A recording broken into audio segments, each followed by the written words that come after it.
Lorraine here, back again to show you a simple technique that I use to create beautiful elements that you can use in various pieces of artwork, like a journal cover or on a journal page or on a piece of wood or canvas, or even in a mixed media collage like you see in front of you, simply by using Elmer's glue.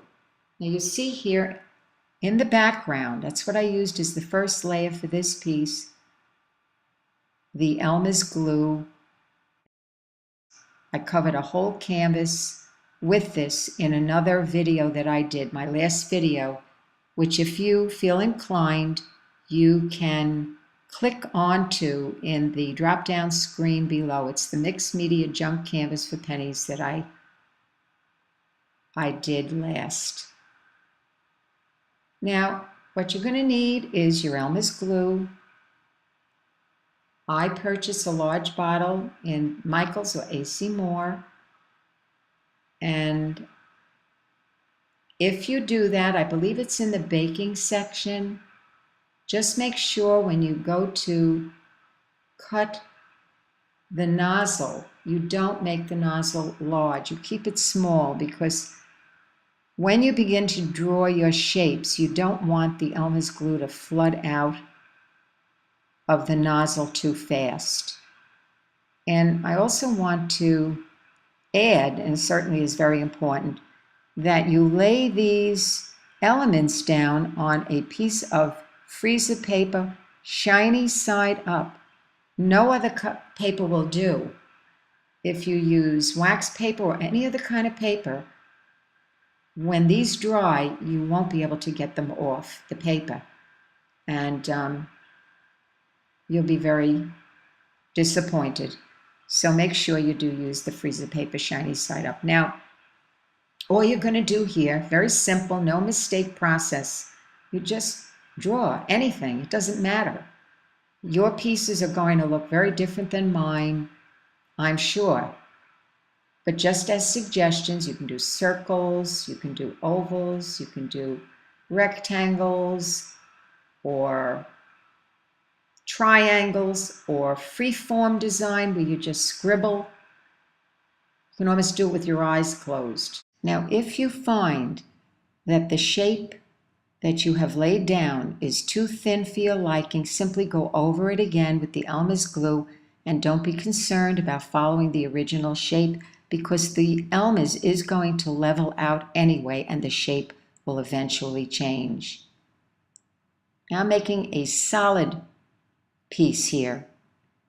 Just draw any shape that you wish and fill it in completely with the Elmer's, with the intention of stamping on it when the piece is completely dry.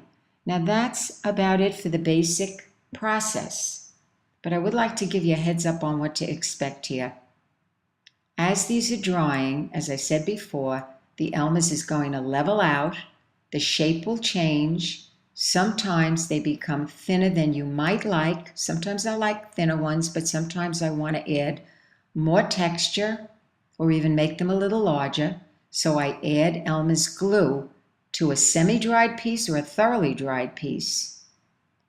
Also want to mention that you can make these pieces half the size of what you see here, or you can make them 3 times the size of what you see here. Now they will take between 1 or 2 days to dry, depending on if you add a second layer. So you have to be patient with the drying time. And what you will use to lift them off the paper is a paint knife, or you might use maybe a spatula if you don't have a paint knife. Make sure again that they're dry or they won't come up easily. And then I'll be back to show you how to do this in the next part of the video. So see you in a minute. Here I am back again 2 days later after these pieces have thoroughly dried, just to show you how simple it is to take them off the freezer paper. Now I have my paint knife, hard to see what they look like on the white background, so I am going to lay them out on a black background to show you what each one of these looks like. Now I did add a second layer of Elmer's glue here and there on these pieces, so it did take a little longer to dry than they might have otherwise taken. Now they don't really look, as I said in the first part of the video, much like what they look like when I laid them down on the freezer paper in the first part of the demo. Did spread quite beautiful. At least I think they're beautiful. I really do. I can already envision using these. And after you take them off the paper and you have them for a while, a short time, even a day or so, sometimes they get a little bit more, I'd call it bumpy. So they even continue to change, very slightly by now, but they do. There's your other one. And here is your flat one, which did run a little bit. And I did add a second layer to this one, so it has, you can see the second layer there, raised up on top of the flat surface. I'll put it on the black paper for you so you can see it a little bit better.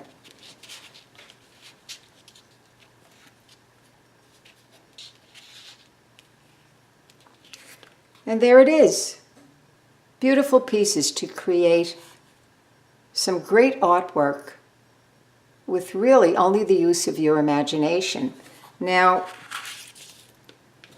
before I go on, I did want to show you some of the pieces that I did at other times that were much larger. And I thought they were quite beautiful as well. There's one. I have several of them, but I'm not going to bore you with all the different designs. Now you can see this is a combination of flat and textured, so you can stamp on this portion. And I won't show you any more of them because I think you have the idea by now. Now, before I show you some of these pieces that I have painted, I want to mention to you very briefly that, but very important, that I am collaborating with my sister on a project that she will do that will be linked below in the drop-down screen, where she will show you how she did use these pieces that I sent her actually through the mail the other day, in a piece of artwork, beautiful piece of artwork. I've seen her, the beginning work of it, and I think you are going to be really amazed at what you're going to see. And she is doing this project, creating this piece of art, using these pieces for a Gina Aaron's Design Team Challenge. Now again, if you want to see this video, which I think you will thoroughly enjoy,